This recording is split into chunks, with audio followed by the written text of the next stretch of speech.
How about them Irish? I can't take it anymore. I need a national championship.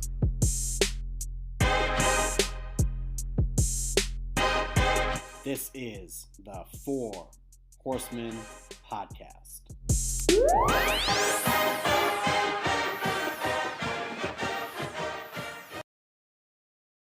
Can the Notre Dame Fighting Irish end a 30-year New Year's Six bowl game drought? We'll talk about that and more on the Four Horsemen Podcast. Right now, I want to bring in my co-host, Steve.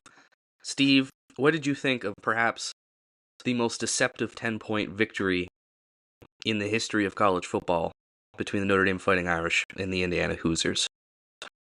Eminently enjoyable, very fun. Offense wasn't firing on all cylinders, and there wasn't as much excitement as I would have hoped for on the offensive side of the football. But hey, give credit where credit's due. Indiana has a talented rush defense, and that's obviously the strength of our team. But hey, you know what? The strength of our team went up against a top 15 unit in the country and threw up 27 points on them. At home, yes, but doesn't matter. The point remains, offense went out there, they managed the game, they moved the ball, they did what they needed to do. Defense absolutely and totally and completely shut them down. Curtis Rourke is a good quarterback, and he was seeing ghosts against the Fighting Irish defense in that secondary. A big note, we did lose Riley Mills, so we'll get into the implications of that. So that obviously kind of sucked. I think when we all saw it, he kind of hopped up onto his knee, and I think all of us all at once kind of let out some sort of oh boy. And he was on the sidelines, wasn't playing anymore. Initial rumors were that he's going to be okay, and it's just certainly not the case. So that was one of the bummers of seeing that game. But other than that, it was just fun. It was just fun to watch. It was an enjoyable experience, start to finish. I think that ESPN put on a good show. It was a good broadcast. Solid booth. It was nice to actually hear a nice booth at watching a Notre Dame home game for once. That was a great surprise. And hey, we took care of all the business that we needed to. I don't care about the last couple of minutes of garbage time bull crap. It is what it is. We did the most important thing, which is won, and we advance. And now we got them dogs. And we covered, because great teams cover. Notre Dame was winning that game by double digits for the vast majority of it. Indiana scores 2 touchdowns in the last 3 or 4 minutes of the ball game. Just an all-around dominant performance from Notre Dame, and I expected us to win. I got the margin right. I think you might even got the actual score right. If you're not, you were 1 point off. But not the way we expected that to be. I'm sure you and I expected a closer game than what we actually got. Scores be damned. Notre Dame really controlled the trenches, both sides of the ball. I mean, it started off miserably, right? First or second play of the game is a tipped pass at the line of scrimmage for an interception. In Indiana, they moved down the field a little bit before, obviously, the extremely timely interception of Xavier Watts, who had a legacy game at Notre Dame. It seems like almost every game has been a legacy game for him. And he shows you why he's a unanimous All-American, or consensus All-American. One sports writing association really, really did us wrong there. But overall, just great stuff from the defense. They got pressure. They covered well. Leonard Moore looked really great. They tested him early with the back shoulder throw. On the offense, I mean, for Jeremiah Love to have the game that he did while he was sick is astonishing, right? You go from the INT right on the 2-yard line to a 98-yard touchdown. One of the best sequences of events in Notre Dame football. Just history. Just those 2 plays back-to-back kind of killed the game for Indiana. And then we moved the ball effectively. Jordan Faison had a breakout game. I thought Riley Leonard played pretty well for the most part with there was 1 interception there. But they got the job done. And I think what's a common theme this year, Steve, is Notre Dame statistically, offensively, is not bad. They rank pretty high. I think this is our highest points per game in a long time for a Notre Dame season. and they're not even at their best yet. And that's what's so exciting about this is the offense is getting the job done, and there's just still room for improvement. They have not clicked on all cylinders yet. Will Georgia be that game? Unlikely. um, but there's room for this team to grow, and maybe they do hit their cylinders in the next game. But I just feel really good about this team. I feel really good top to bottom. The game itself was, like you said, Steve, great presentation from ESPN. I thought, I'm a big fan of Greg McElroy. I thought he did great on the call with McDonough, Molly McGrath. Game day looked great. I mean, Notre Dame looked to have the best home experience of all the teams. And a lot of people came away impressed with Notre Dame, regardless of the score. So I think that national media is starting to tune into what we're doing. And we have a big opportunity to make a statement win here in a couple days. So that's kind of it for my initial thoughts, Steve. Anything particular from that game that you wanted to bring up, or any kind of insight you have? Not really. I mean, you pretty much covered it. Jeremiah Love flu game was awesome. That's going to add to his legacy as hopefully he has a nice strong playoff to finish here. Hopefully he plays in 3 more games, and springboards himself into the 2025 Heisman conversation. You know, X-Man, he's the X factor, and again, hopefully Xavier Watts has 3 more games in an Irish uniform because man, oh man, is he special! And what a wonderful kind of path he's taken, and it just shows the value of perseverance and developing and staying loyal and staying true. And um, we'll get into a conversation about the transfer portal at some point in the conversation today. But that's a guy that he went through the ringer with his career, stuck through it, and now as a 2-time All-American, what should be a unanimous All-American, with the exception of some absolute catastrophe bullshit. Um, this team is relatively healthy, and doing well heading into everything. Rocco Spindler's, he said he's feeling 100% heading into the game. Jeremiah Love got his rest. He should be over the flu game. So, I mean, is Georgia going to be, the big explosive offensive performance? No, we don't expect that. But I also think that, we're going to be playing the best defense remaining in college football in this game. So it could prospectively only get easier from here, prospectively. So again, we'll kind of talk about in the show today, the whole board, the whole bracket as it stands, all the circumstances. We'll certainly get into the X's and O's with the Georgia matchup, but nope, everything is a springboard, and I'm happy we got that win under our belt. Yeah, really well said. Let's talk about Riley Mills briefly, because he goes down. Marcus Freeman tells SVP on on SportsCenter afterwards that they expect him to be fine and to play the next few games, and it isn't season-ending injury. And that turned out not to be the case. It is a season-ending injury for Riley Mills, which sucks because not only is that a great captain on this team, that is one of the best players on the defense. Just an absolute rock in the middle of the defensive line. Gabriel Rubio is going to replace him as the 3-tech there. I have faith that this defensive line is deep. Look, they've been dealing with it all year, right? They lost Jordan Botelho, their starting Viper, and then they lose Boubacar Traore, who was going to overtake that job as the starting Viper at some point.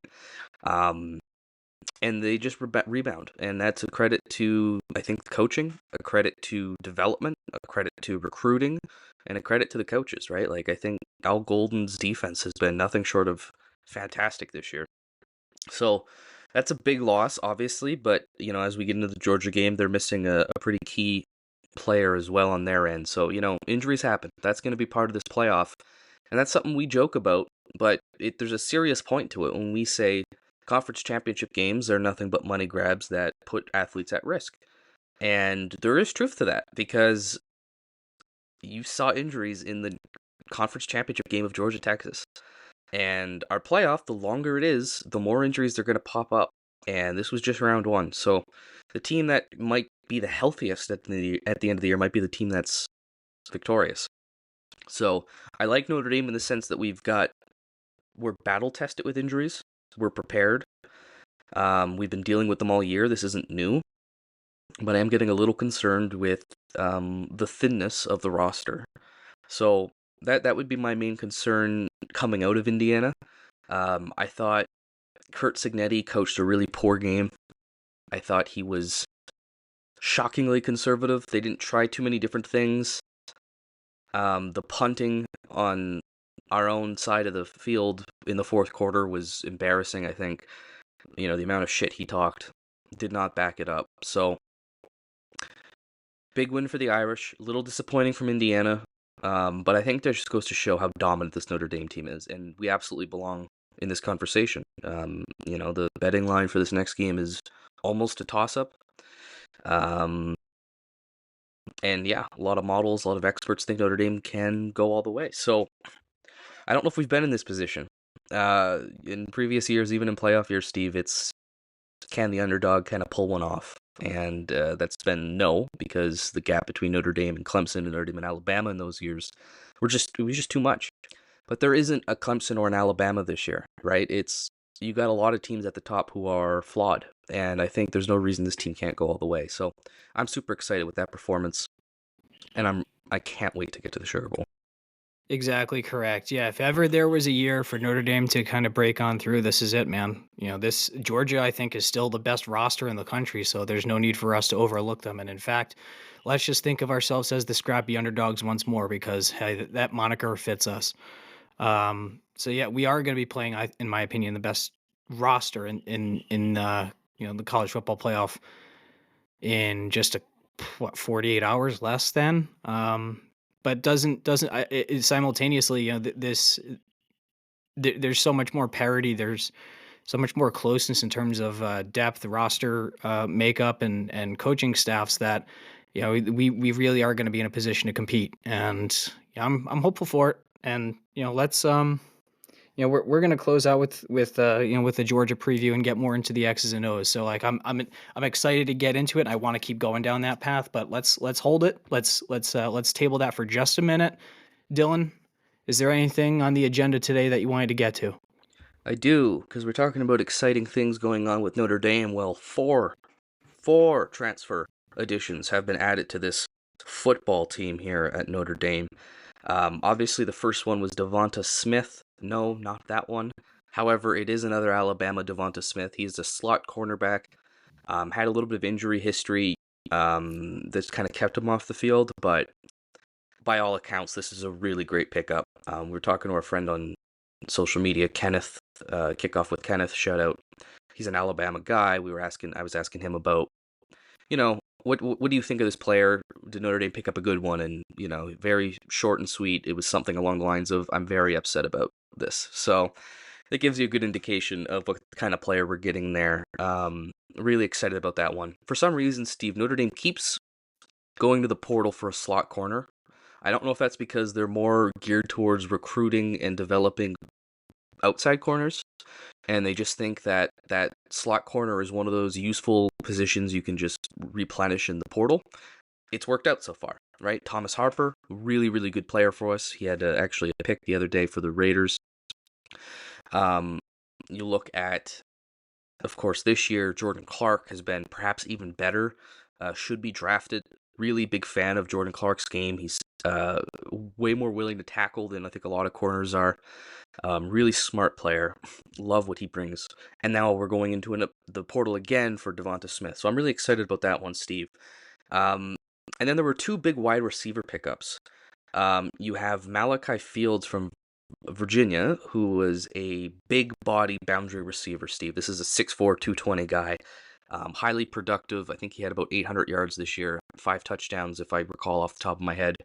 And I watched some film of him, and the big thing I notice with Fields is contested catches. He caught a Hail Mary pass against Boston College in 2023, where he just went up there and ripped the ball. On a team that suffered a lot of drops this year, I think that's something that's really well needed. Just having a target man that you can go to on third down or whenever you need to pick up a chunk play. So I'm really excited about Malachi Fields. And then there was a bit of a surprising one. Is his first name Will? I think the last name's Pauling.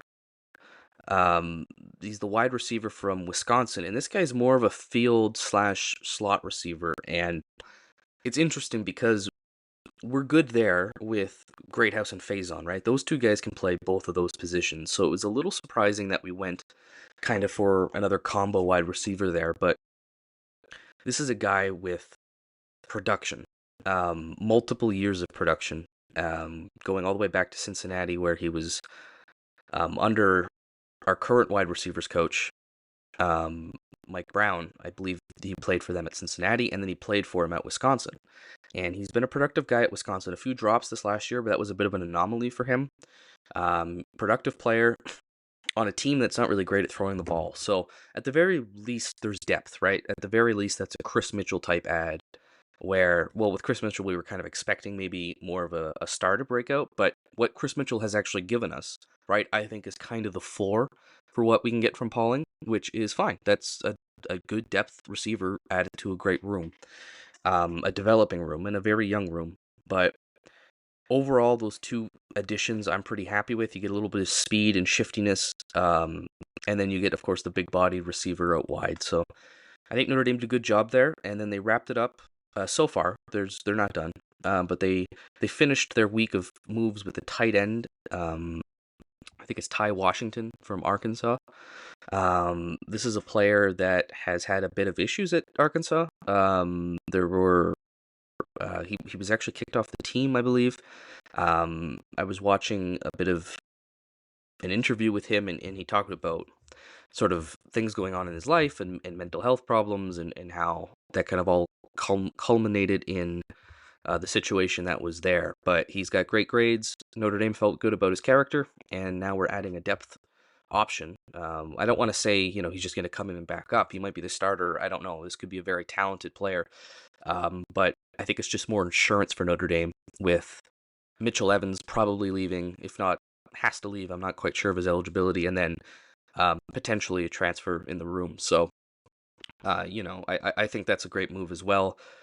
And then defensive line is what a lot of people are looking for, Steve. So any thoughts on transfers there from the guys that I mentioned, or maybe what you'd like to see going forward? Yeah, of course. Yeah, Devonta Smith, he does him and Malachi Fields are definitely the 1-2 in terms of intrigue.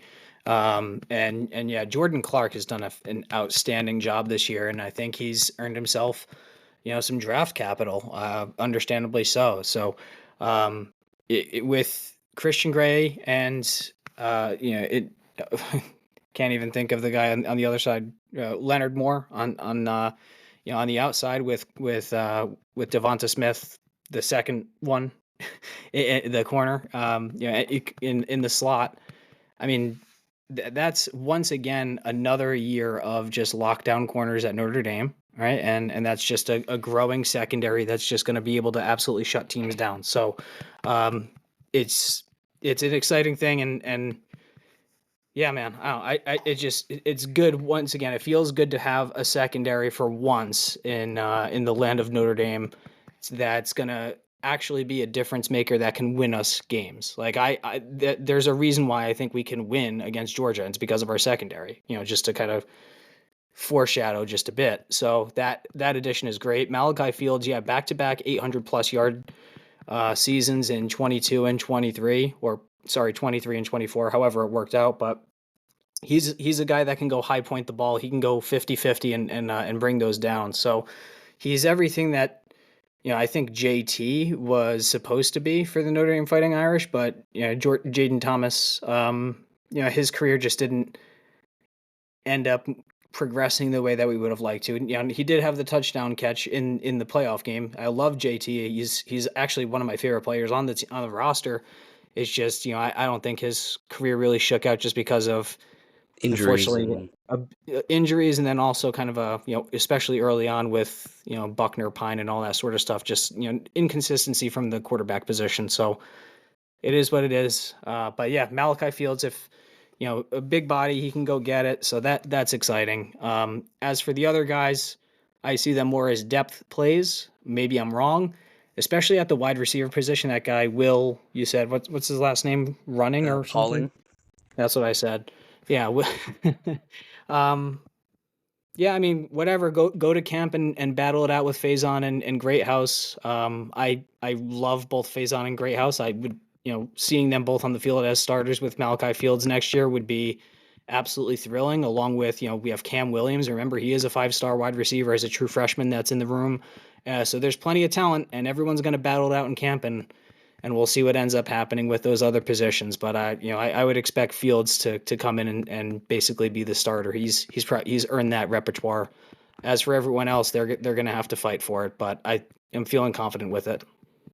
Yeah, anywhere else you want to see them make moves? Because, I think defensive tackle has to be. They're going to lose Cross and Mills, and Rubio's coming back. That's great. Donovan Heinisch has been great for us. We've got depth beneath that. Sean Ciliano Jr., the big Canadian nose tackle. Of course, you got Armel Mukum. You've got Brennan Vernon, Devin Houston. There's a lot of guys there, but maybe not the impact players or the proven impact players. So I would expect a defensive tackle or two. Anywhere else you kind of want to see some additions, Steve, or do you kind of like maybe a smaller portal class this year? Yeah, I'm in favor of a smaller class. If we have to go get somebody on the defensive line, whether it's at the edge or in the center to plug up, then yeah, great. Like you mentioned a lot of great names there and a lot of guys that I've been excited on for, coming up on 3 years out of high school so far. Like Brennan Vernon, he was supposed to be the guy. He was like the number 17 overall commit in the or recruit went in the nation when he committed to Notre Dame. And just the way his senior year shook out, and he also added a bunch of weight, so they ended up dropping him in those rankings. But he was one of like the most exciting prospects. So I would love to see Brennan Vernon step up and be the guy. If they want to get somebody else in that room that's going to drive that compete level, and again, kind of rising tide raising all the ships. The however we can get better in the middle of that defensive line or defensive line in general, can't hurt. I'm excited for it all. So I'm in favor of smaller classes, but if we do take someone else on, have it be strategic. Yeah, some people have mentioned edge rushers. I think I'm okay with that for two reasons, and I'll approach the different positions here. So on the Viper side of things, Botello's coming back. Boubacar Traore's back. You've got Junior Tuihamaka, who's been playing great there. And then there's, Logan Thomas. I think there's depth on that side. And when you look at the strong end side, Bryant Young's son, Bryce Young. I always go with the Bryant first. I got to get out of that habit. But Bryce Young has been a monster, and I think he's going to be the starting strong end for this team. And then Joshua Burnham has been really good in that position too. And then, of course, the guys that we've recruited as depth there. One position I might like to see, Steve, maybe safety. I know, we're losing Xavier Watts, obviously, so Adon Schuler is going to come back as that hammer. I'm great with that. We've liked what we've seen from Kennedy Urlacher. We've got some talent. We've recruited some really good safeties, but the impact that Watts had on this team, I would almost be interested in looking back at the safety market just to see if there's anyone that could kind of provide that for Notre Dame. Offensive line, I think we're good. We're going to have too much of a problem, actually, with too many good players next year, and some starters might have to sit. Linebacker, I think we're good. I think, Bowen is definitely the guy. Kingston Biliamoaso's been great all year. Preston Zinter's good. We know Jaden Osbury's been good. Big time recruiting class is coming in there. So I think we're good at linebacker. Running back, absolutely not. Quarterback, probably not unless there's a depth move. What other positions am I missing here? I think that's about it. Maybe a kicker. That could be nice. I know we just signed one of the best, high school kickers in the country, but I feel like very rarely are high school kickers ready to kick at the college level. So that might be something worth looking into. But it seems like James Rendell, the punter's coming back, so that's good. So overall, I think, there's not much more to add to this room, to this group of guys. I'd like to see a defensive tackle, maybe safety, maybe a kicker, but, I trust Marcus Freeman and this Notre Dame program to do what's best for them. That's something they've really earned from me in the last couple of years is the process. I believe in this process. I believe in their decision making. I believe in their talent evaluation. I believe in their development. So I'm kind of going to give Freeman Co. a free pass here. If they think someone's worth getting and they get them, there's a reason for it. And if they choose to stay a little smaller and not make certain moves, I kind of have faith that's because the guys they have in the locker room can handle it. So transfers are exciting, but that's just another annoying thing, right, Steve, is we have to be talking about this as we're preparing for a Sugar Bowl matchup, which is so annoying because, this transfer portal stuff should not be going on in the middle of the playoff. Yeah, that's another major point here, especially with that the backup quarterback out of Penn State, Bo Peregula, whatever the hell his name is. I actually do not care whatsoever. Um, but we need to figure out this, and the reason it exists in the milieu that it does is because it is based on the semester model with getting academic enrollment and all that sort of stuff. So that's why this period falls right now in the playoffs and in bowl season. We're talking about billions of dollars a year with athletes. Like, could the fucking like administrations and academic administration, can you just like make like a 2 week fucking buffer? Could you push it back? Could you use some common sense? Like, do you actually need a podcaster in Charleston, South Carolina, screaming into a microphone for you to just be able to figure out the fact that you just push the fucking deadline back a couple of weeks so that way teams aren't having their championship runs completely fucking up in flames? Who who do who do I need to contact? Who do I need to why is this happening? Yeah. Why is nobody it's all the fault of boomers. Like boomers are currently in charge of like all the institutions and they hold all the power and all the capital. It's all your fault, boomers. You just can't figure it out. You constantly are just behind the times.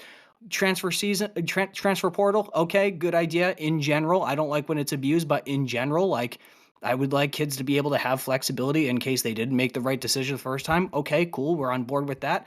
I don't know, transfer portal after the fucking season is done. Gee, what a novel idea. Gee, you know what? Yeah. Send me a check in the mail, a couple $100,000 for that brilliant idea. I just saved college football, for fuck's sake.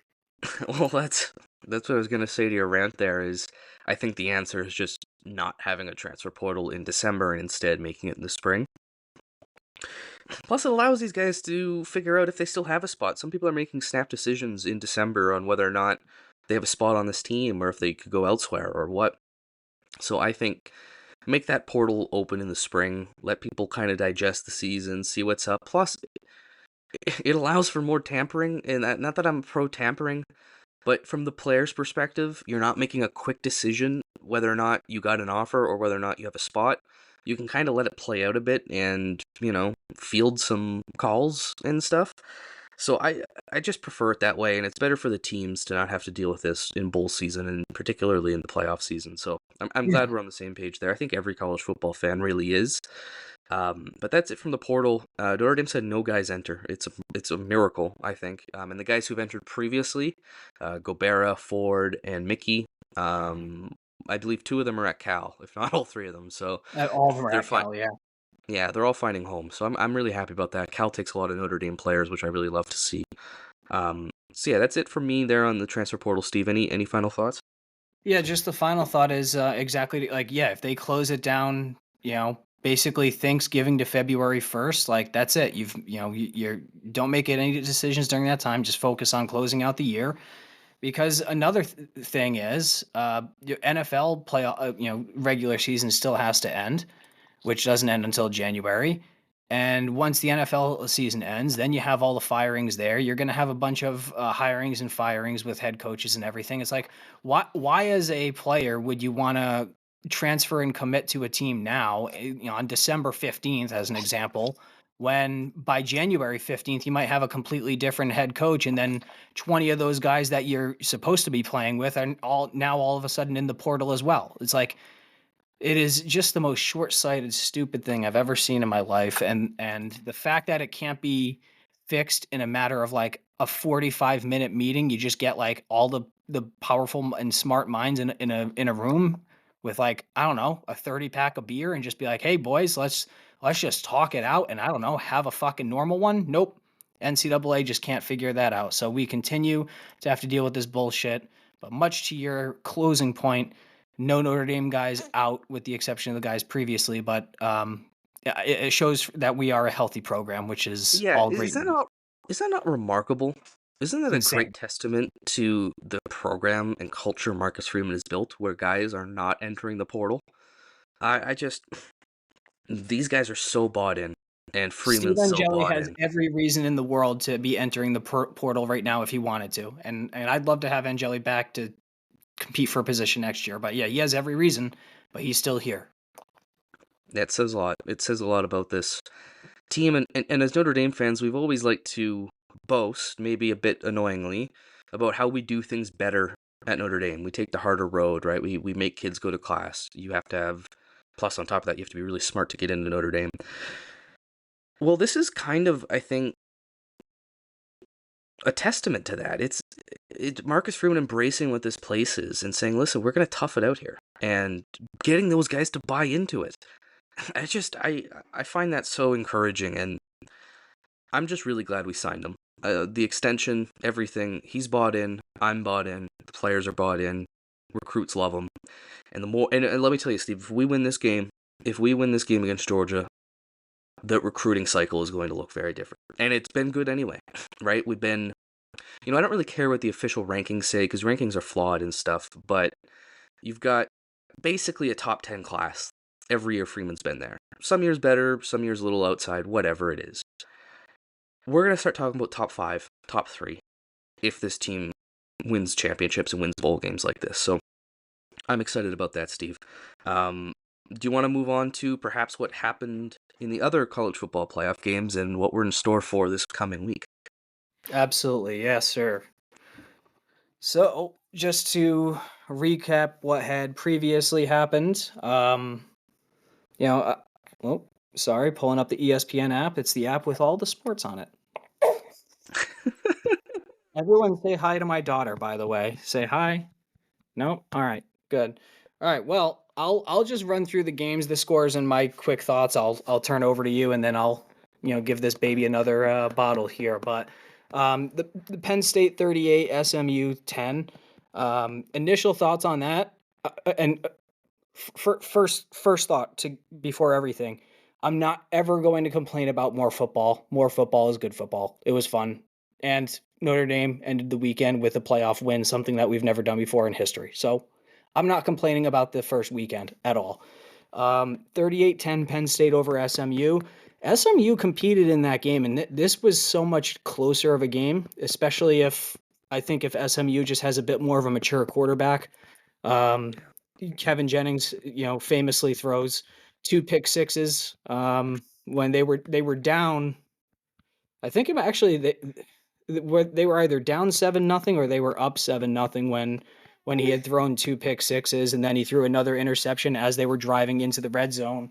So before you knew it, his 3 costly interceptions have them basically down and out of the game by halftime. But if he hadn't thrown any of them, SMU might be leading at the half, and that makes it a totally different game. So, it was closer than what it looked to be, and good on SMU for a fun season. But Penn State's defense is pretty ferocious, and that's something to stick a pin in.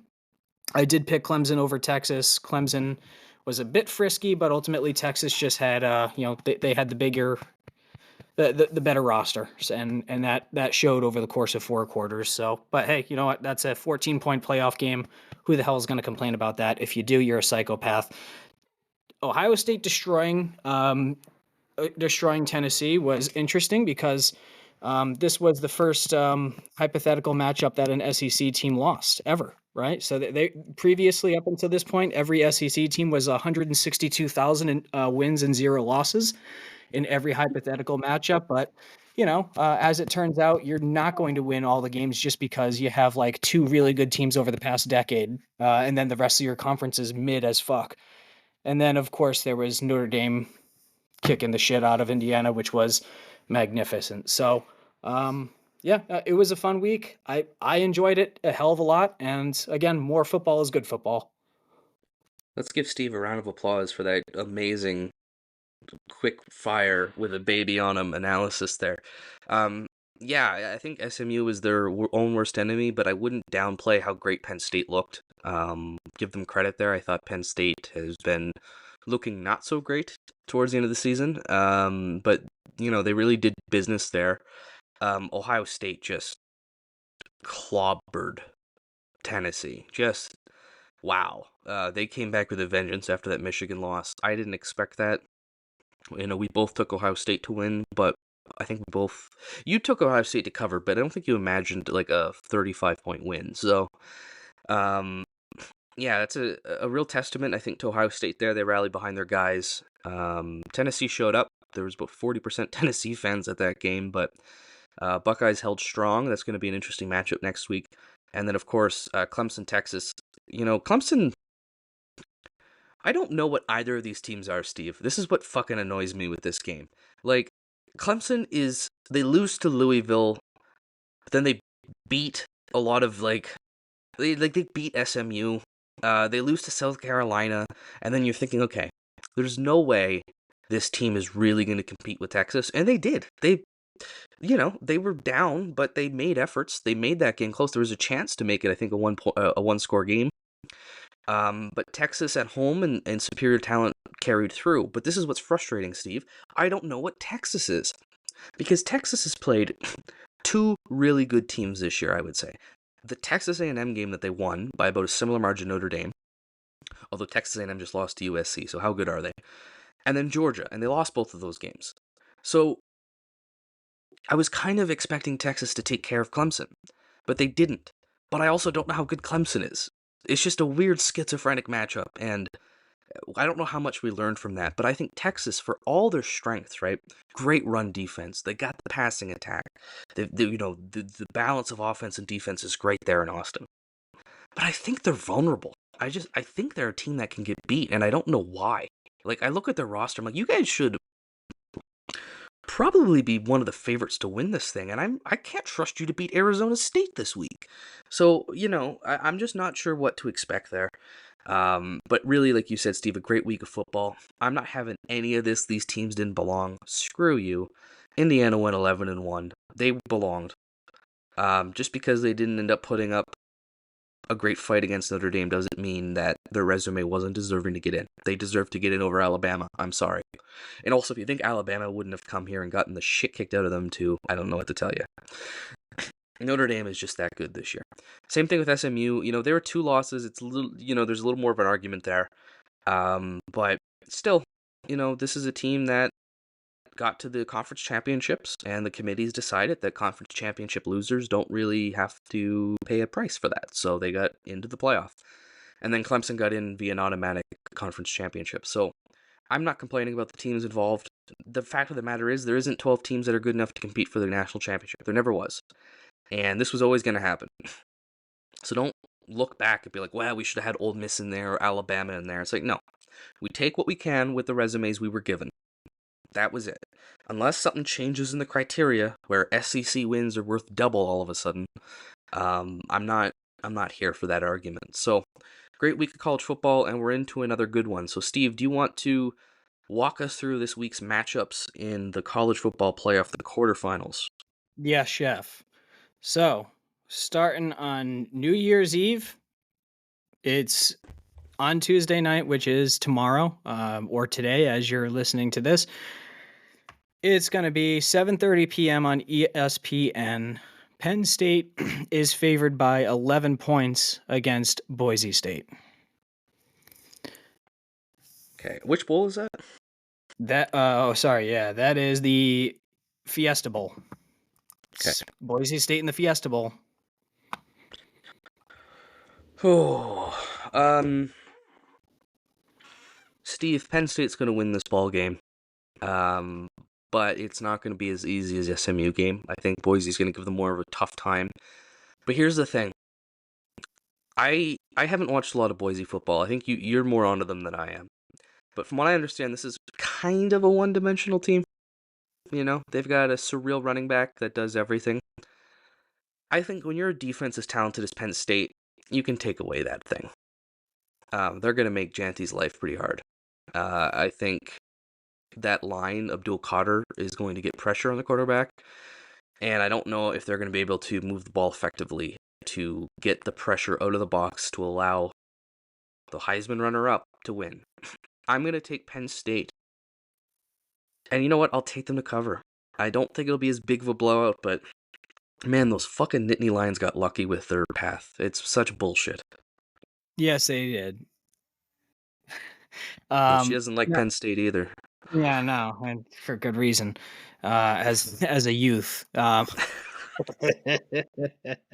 Anyway, um, yeah, Maddox Madsen is the quarterback uh, for Boise State. He actually beat out Malachi, some sort of last name, who is a 5-star transfer from USC. I don't care what his last name is because he's a loser and a backup at this point. But the point is, Maddox Madsen, he's a good game manager quarterback. He's gritty. He's multidimensional. He can beat you with his feet. He's not he's not Lamar Jackson out there, but he's formidable. He's very similar to an Ian Book in a lot of ways. And he's very similar to an Ian Book when it comes to big games, I fear. So against, as an example, they did only lose by 3 points on the road in Outson Stadium against Oregon, 37-34, very early on in the year. Madsen was 17 of 40 for 148 yards. That's 3.7 yards per attempt or yards per completion, one of the two. Either way, it's extremely low. Either way you take it. No interceptions. So he was taking care of the ball, but it just goes to show he's really not going to press much. So, if the Penn State offense, or I'm sorry, if the Penn State front seven really floods up that line to bottle up Ashton Genty, and then you have to rely on Maddox Madsen to kind of air it out and get you downfield. I don't see how Boise State can really feel confident about that. So I think it will be a closer game than what people think. This might be a 20-10 game, legitimately. And in that case, that would have Boise covering. So yeah, that minus 11 figure, I think I'll also take Penn State to cover, but I'm with you. I think it's more than 11, but less than 14. I think is what this game ends up as. Oh, fair enough. We see that one kind of similarly there, so I would love for Boise to win, though. Don't get me wrong. I'm absolutely cheering for it, of course, obviously, always and forever. But that gets us to New Year's Day. So on Wednesday, the first game is the Chick-fil-A Peach Bowl. This is going to be in Georgia, which, by the way, thank God we're not playing in this game. Because that would have been just so unfair. But anyway, this is the number 5 seed, Texas Longhorns, at the 4 seed Arizona State Sun Devils. Texas is favored by 13 points in this game. Very curious because the running back out of Arizona State, he's quite talented. I believe it's Scatabo or Scatbo. Scataboo, Bugaboo Creek, whichever. Yeah, I don't know, whatever. I was going to make a Canadian joke. I don't know if it would fit, but anyway. They also have a frisky quarterback down in Arizona State, but he's been running his mouth and basically putting up bulletin board material, which is never a thing that you want to do against such a talented roster coming out of Austin. So again, it's Texas minus 13 and on the 1:00 game on Wednesday. So I like Arizona's head coach, Dillingham. That's about it. So, no, I'm being harsh. Arizona State has had a really good end of the year. They really showed themselves to be the cream of the crop in the Big 12 with the final few weeks there. Here's the thing, Steve. I don't think there's 12 good teams in the country to compete for a national championship. I think those lower seeds are going, well, ironically, this is a higher seed, but those lower ranked teams are lower ranked for a reason. So I'm going to take Texas to win, but this is going to be a close game. I think Arizona State's going to cause them problems. I think if they can find a way to get the run game going, which that's a big if, I think they can keep Texas off balance. And Texas is a team, like we talked about, that just seems to struggle for some reason. Like they struggled with Arkansas this year. And I don't think Arkansas is better than Arizona State. Now, I don't mean to do transitive property there, but that's just kind of to explore the point that Texas is vulnerable for whatever reason. Because I look at that team and I can't really dissect why they're vulnerable to anybody. But I think Arizona State's going to make it close. I think it'll be a one-score game, but I'm going to take Texas to win. I just think there's more talent there at the end of the day. And I agree. I agree that Texas is just too talented. They are going to win this game. Now, that spread of course, just as I pull it up, it flips over. Sweet app, ESPN. Yeah, that spread of 13 points.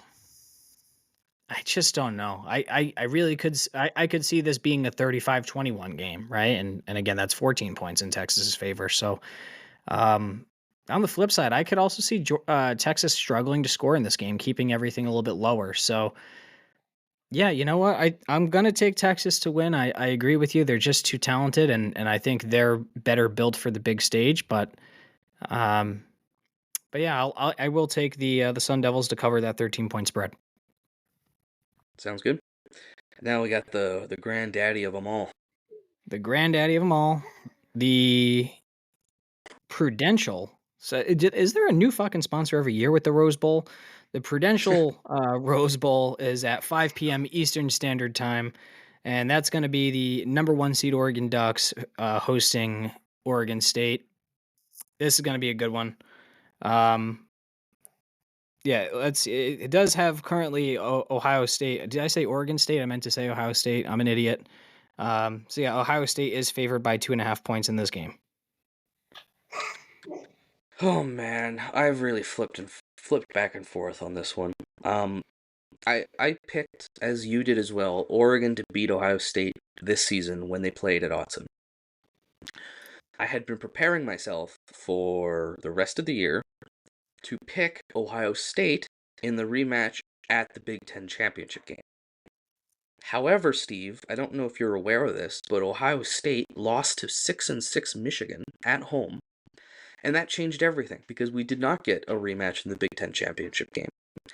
So then I'm thinking, okay, Ohio State is just not it. They're just not it. They're not going to get this game done. They lost to Michigan. I don't think they're going to recover. Then Ohio State goes out and blows the absolute doors off of Tennessee. So I don't know what to think of this game. I keep flipping and flopping. Here's where I'm going to come down to it, right? Both these teams are talented. They played each other. They know each other.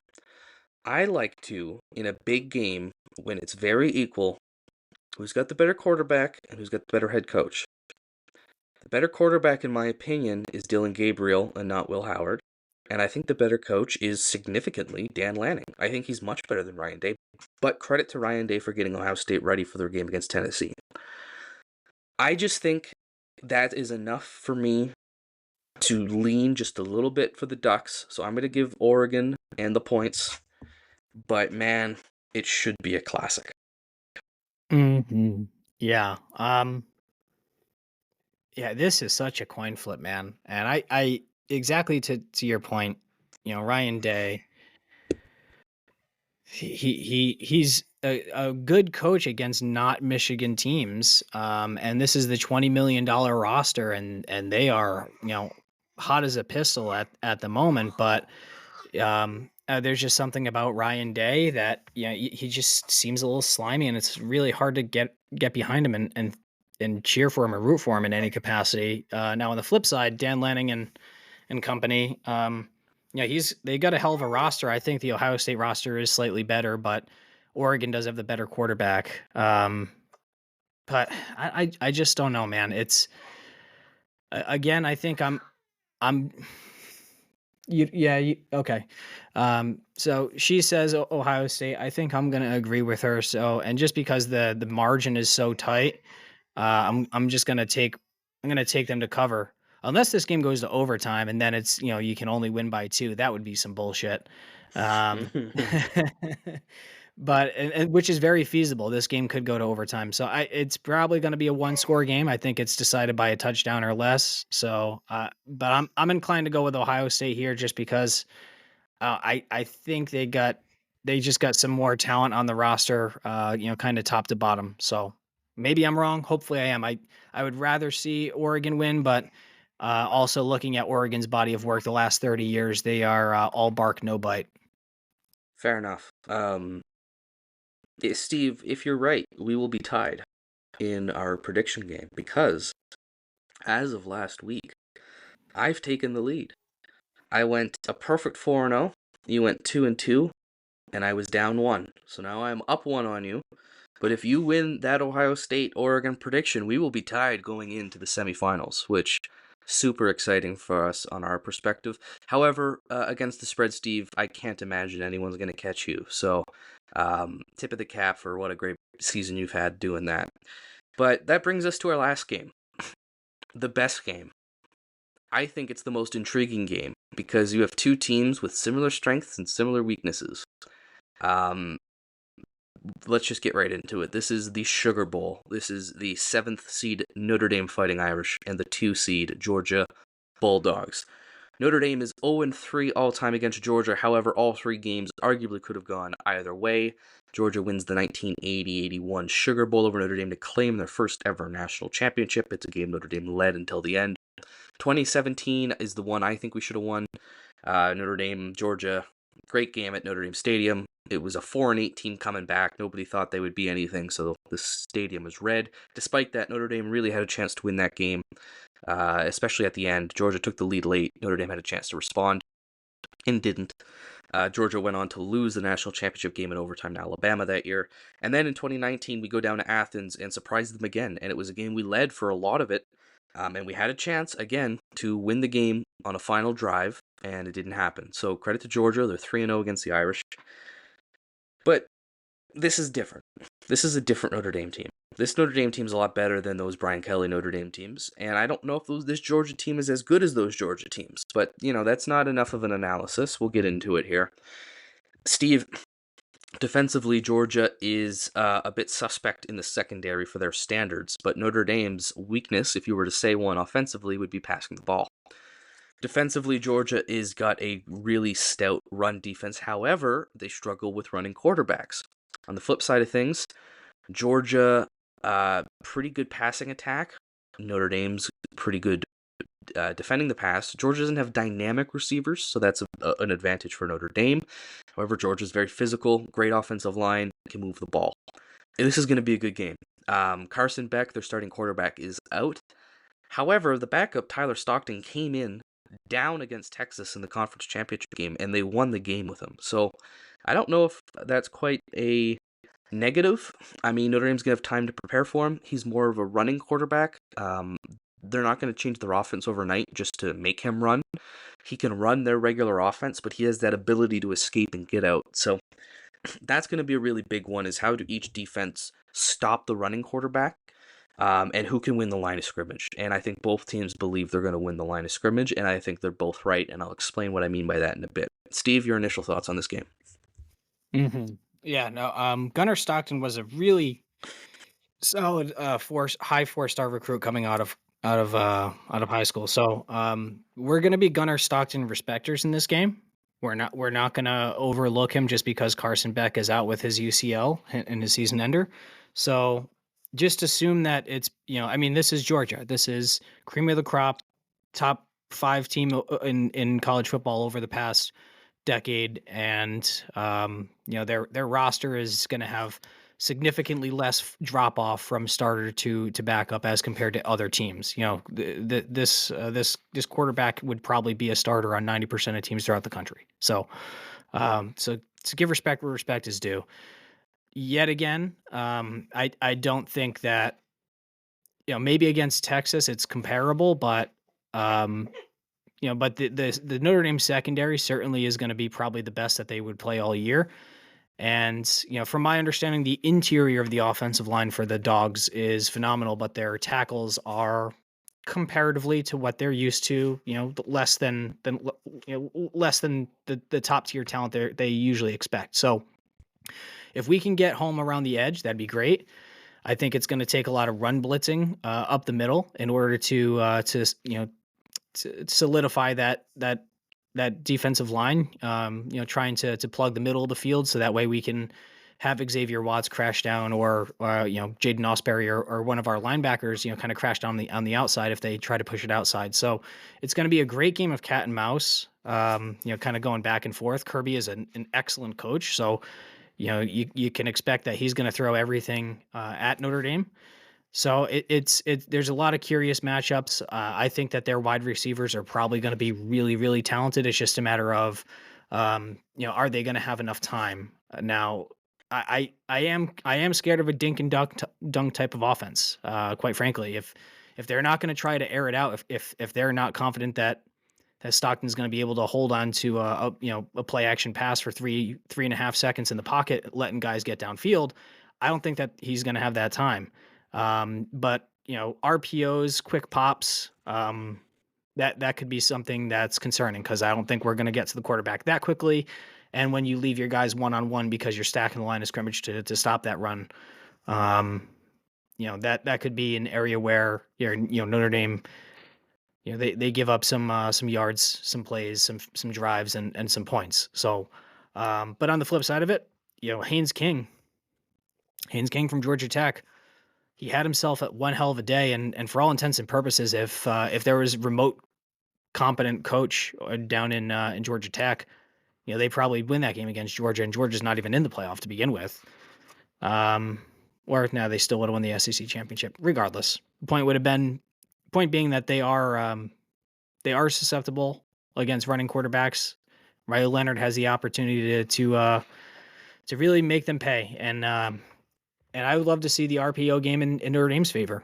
Faison is fully back. He's fully healthy, and he's a hell of a slot option. Same with Jordan Greathouse. So, getting those guys into space with some quick hitters, they can really kind of disrupt, hopefully, a dog secondary that, with the exception of Malachi Fields, I think they're still going to be really talented. I just don't think they're as stacked as they typically are. Again, it's kind of the recurring theme of they are really, really good, just not as good as they were in 22, 23, or I'm sorry, 21, 22. But yeah, that's all the initial thoughts, and we can riff from there. Yeah, I think the defensive game plan from Notre Dame is pretty obvious. It's what it's been all year, which is man to man, and you're not going to let them run on you. You're going to bring blitzes from the linebackers. You're going to stop the run, and you're going to make a first ever start for a quarterback to beat you in the air. And Curtis Rourke couldn't do it. So, pretty good strategy, I think, from Notre Dame's perspective. Can the Georgia offense figure out ways around that? And you mentioned the dink and dunk kind of system, and that might be a way to exploit Notre Dame. But I don't think Georgia is going to run the ball on us. And spoiler, I don't think we're going to run the ball on them. Because what is Kirby going to plan for in this game is a big question. Kirby is a great defensive mind, and I think it's going to be to take Jeremiah Love out of the game, which means run defense. Key on 4. Make sure there's too many people in the box, which is going to force Riley Leonard to win in the air. But here's the thing. Riley Leonard can win in the air. But here's the other thing. Riley Leonard can win with his legs. And Steve, what have we not really seen much since the Texas A&M game? That's Riley Leonard on designed runs. There's been some of them, but we haven't seen him completely take over a game like he did A&M. And I think we're just saving that for this game. I think Notre Dame... even his spectacular touchdown run against Florida State was off schedule. So, I think you actually design more quarterback runs this game because they're going to be keying on Jeremiah Love. I think that's an opportunity to gain in the run game. The reason I say I don't think we're going to win the run game is because I think both defenses are going to win the line of scrimmage. See, Notre Dame, had a great run game against Indiana largely because of that big explosive play. On most of their runs, Indiana stopped them inside the box. I think Georgia's going to do the same. I think they've got similar, if not better, well, they definitely have better athletes, but I think the run defense is similar in quality to Indiana's, which was one of the best in the country. For me, the question is not can you establish a run game and get 4 to 5 yards every rush. It's can you pull off an explosive run, which Notre Dame has done all year. And Notre Dame's run game has not only been a lot of yards per carry, it's also been those explosive plays. So can Jeremiah Love hit that corner and go for 40 yards? Can J.D. Price do what he did against A&M and so many teams this season and take a 40-yard touchdown to the house? Can Riley Leonard break off big runs? I think offensively for Notre Dame this game, it's not establishing the run, it's being able to run in chunk plays and to keep the chains moving. You have to stay ahead of third down. Notre Dame did a great job against Indiana on third down. Our offense has improved on third down throughout the year, but we need to stay third and short. And on the flip side of things, with Georgia, it's It's the game plan I just talked about. Do not let them run on you. Make that quarterback beat you. And if he starts beating you, then we can, pivot from there. But I think this is going to be a really low-scoring game, Steve. And I think both defenses are going to have a great day stopping the run. I agree. And yeah, I think that's the ultimate difference maker. I think we're going to have a follow-up podcast as a result of this game, and it's either going to be a happy one or a sad one. Probably sometime next week. Well, And Steve, on that note, can you talk about maybe a podcast you joined this week for our listeners to maybe go check out? I did, yes. Thank you. So let me pull up everything here. Sorry Sorry. to cut you off mid-thought there. I just thought that would No, be a no, good time to... it's all good. Yeah, so the Doghouse podcast did have me on as a guest. So you can find them on YouTube, on Twitter, and on Instagram at the Doghouse Podcast, and dog obviously spelled DAWG. So went on there, just quick little 30-minute quick hitter, fun time, good guys. So I I generally do respect the Georgia team, the Georgia fans. Like it's they are one of the more pleasant fan bases to interact with. So it was fun hopping on with them. So shout out to the to the Doghouse podcast for having me on. But yeah, I think when we do our next podcast, just back to the original point here, we're going to look back in retrospect and say Notre Dame won this game because, or Notre Dame lost this game because, and it's exactly what you just surmised a moment ago, which is third down, specifically third and short or third versus third and long. And I think if 50% or more of our third downs are third and 5 or longer, then Notre Dame is going to lose this game. And you just inverse that ratio with third and 4 and shorter, and I think we're going to end up winning this game because Marcus Freeman has shown a propensity to believe in his guys. He's shown a propensity to be very aggressive and just say, hey, it's we'll run on third and 2 because we know if it's fourth and 1 we'll run again, and we don't stop us for just to keep it PG. So yeah, I mean, there's that dynamic where if you just keep it third and short, you basically you give yourself a case to the coach to give you the green light to go for it.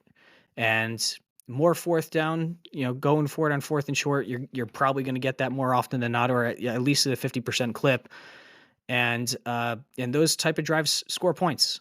And if we're looking at the 36-yard line and it's fourth and 1, do you want to kick or do you want Riley Leonard to just run right up a motherfucker's face?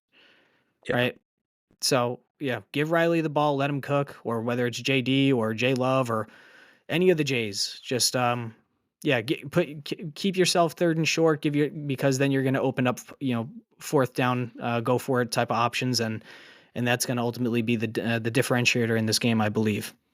So here's one thing I want to bring up with regards to a key factor in this game. It's going to be tackling, especially in a low-scoring defensive game where chunk plays are a premium. How can you tackle? How well do you tackle? Steve, this one thing this Notre Dame team has done better than I think maybe any other I can remember in my lifetime is fundamentals and tackling. This is a good tackling team. They are good in space. They are good coming down. They are quick. You get out in a bubble screen, and next thing you know, somebody's there to get you. Nick Saban was asked on Pat McAfee's show, and he said, look, the advantage, you'd like to think of it from a health perspective, right? You get to recover, and that's obviously an advantage Georgia. However, he says the one thing that kind of gets rusty when you don't have reps is tackling. And that's an area where Georgia's been off for a few weeks, man. They've been off since that SEC championship game, and yes, they've had the chance to get healthier than us, but they haven't been tackling in game situations. And if you recall, dear Notre Dame listener, and I know you do, how many times in the Brian Kelly era after a bye week Notre Dame would fucking suck or couldn't make a tackle to save their lives. That is a challenge that I think, obviously I expect Kirby Smart's team to be better than that. But it's a real challenge I think teams are going to face, especially when you're playing a really high-pressure game against a really good opponent, Notre Dame. And I think this is one area where Notre Dame has a pretty substantial advantage, is timely tackles. I think we're going to win that one. We are in, I think, we're a little more locked in because we played our game recently. And I think in a game where running yards are going to be a premium, I think that can make all the difference in the world. So that's one thing in favor of Notre Dame. But you got to look at the coaching experience. Kirby Smart has got a lot of coaching experience over Marcus Freeman. And as much as I think Marcus is my guy and the guy, you go into this matchup, who's got the coaching advantage? You kind of have to say Georgia. Although, I would say, Steve, Notre Dame's got the better coordinators than Georgia. Because I don't think I think we've got the best offensive and defensive coordinator in the country. I don't think it's really Al Golden especially, but I think Mike Denbrock has earned that over years at LSU and Cincinnati and this year with Notre Dame. I think we've got the better coordinators, but yes, you have to give Kirby Smart the mental advantage over Marcus Freeman. He's been here. But when you look at that quarterback, Steve, would you rather Tyler Stockton or Riley Leonard? Yeah, I'm going to go with the guy that's been a starter for 3 years now and been playing all year. Exactly. So, coaching advantage, Georgia-ish, because the coordinators, I think, are in our favor. And then quarterback, I think we kind of have a substantial advantage there. Yes, we don't have tape on him. We might not be able to prepare for him the same way they can prepare for Riley Leonard. But Riley Leonard's been having a good year. And Riley Leonard can throw the ball. He's not a dynamic thrower, Steve, but he can do it. We saw that throw against Indiana when he steps up into the pocket getting pressure and he throws a dart down the field to Jordan Faison, right? So I think Leonard's got that ability. He's going to have to make those throws, but I trust him to make those throws more than I do Stockton. And I trust Riley Leonard to be able to move with his legs in complementary fashion to the running game than I do with what Georgia can do. So coming into this one, yes, it's Georgia. Yes, I have Notre Dame PTSD, but when you dive into it, I think there's a lot favoring Notre Dame here. And I don't think we're crazy to view a 2.5 line as fair, and if not, maybe a little bit favorable. Exactly correct. Yeah. I mean, I'll take it again. So this game is at 8:45 p.m. Which, by the way, can we just throw in it? What the fuck? Yeah, that's going to hurt our TV ratings. Not just the TV ratings, but some of us have relatively newborn children. Like 8:45 to me is like 3 o'clock in the morning for like anybody else. Like that's going to be almost impossible for me to stay up all that night. But you said it was a 2.5 point spread that you saw.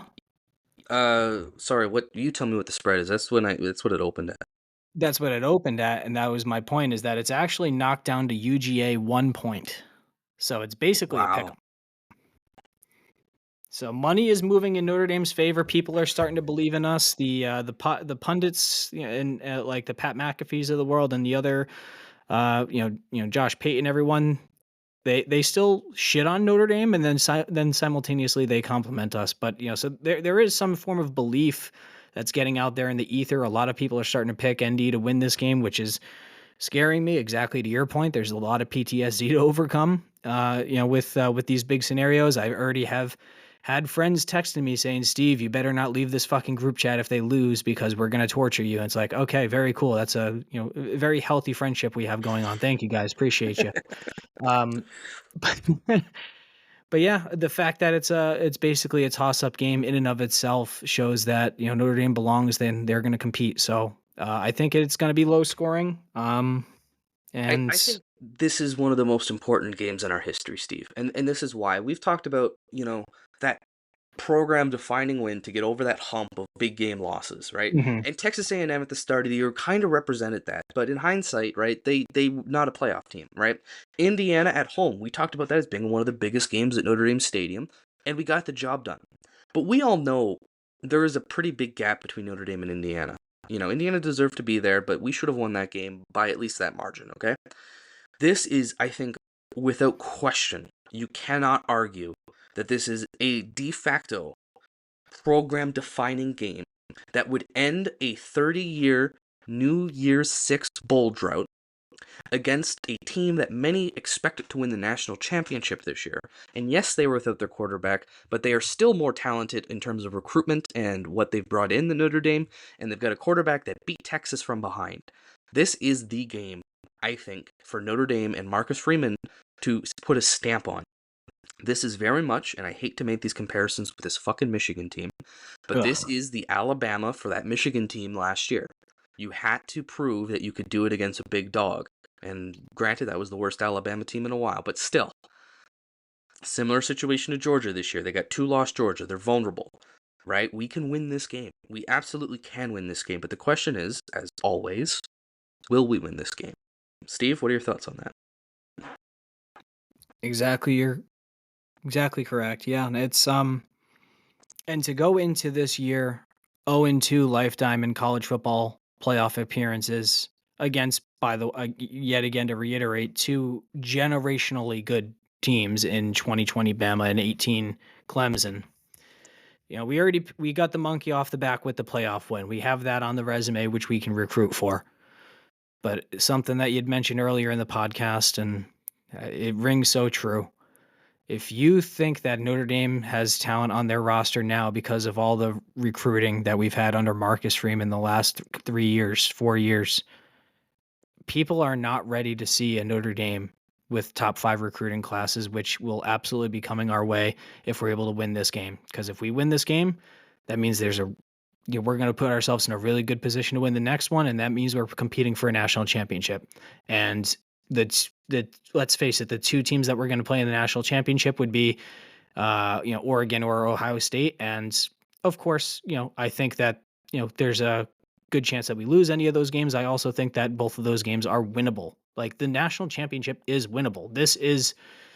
You mentioned that pathetic shithole program from last year that asterisk won, quote unquote. This is our chance. We have a very, very good and very talented Georgia team that is a little bit down. They're still phenomenal, but they're beatable. And the only reason they are beatable is because Notre Dame has built themselves up over the years, and this is the culmination of it. So it has massive implications to show, hey, we actually do belong. And if we can pull this off, times are changing in South Bend real quick. And I don't think the college football world is ready for that. And it's something that Dylan, you and I have been talking about this window for what seems like years on end. And we learn if it's open or shut in just 48 hours, brother. Oh, man. Lots of pressure. Although, this team is playing pressure-free, I think, because that NIU game was a gift. And ever since, it's been back to business. So I don't think the pressure's on Notre Dame. The team. I think the program more is at stake for Notre Dame here. Georgia can lose this game, and it'll be a respectful season for them. Notre Dame needs this bowl game. And you know what, Steve? I think they're going to do it. You want to get into score predictions?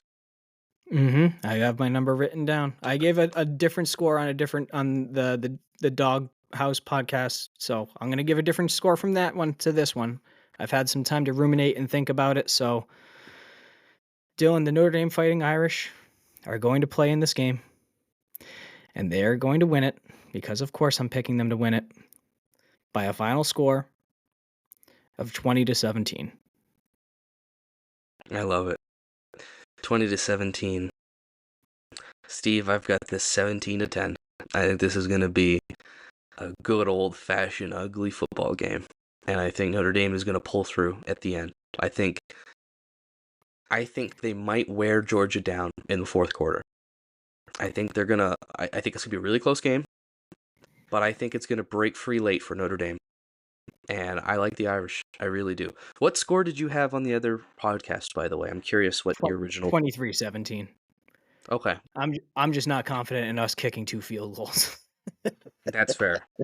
I got us kicking 1, and hopefully it's from a very 30 makeable yards. distance. Yeah. Exactly. But yeah, I think just don't play your game, man. Don't let them score and you score. It's simple as that. It's just football.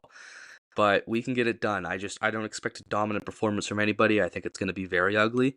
But I think Notre Dame's got enough weapons in the offensive part of their game to break free and go ahead. And I think, Georgia's got all the talent in the world.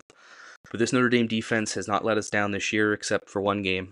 And that even then, it wasn't really their fault. And I think they're going to pull through again. I think the coordinators are too good. I think they're going to prepare right for Georgia. And Georgia's going to prepare right for Notre Dame. I don't want to diss them at all. I think it's going to be a really, really good football game, Steve. But Notre Dame, onwards. to the Orange Bowl against Penn State is what I've got, and it's what you've got. And let's see if we're right about that, Steve. Absolutely.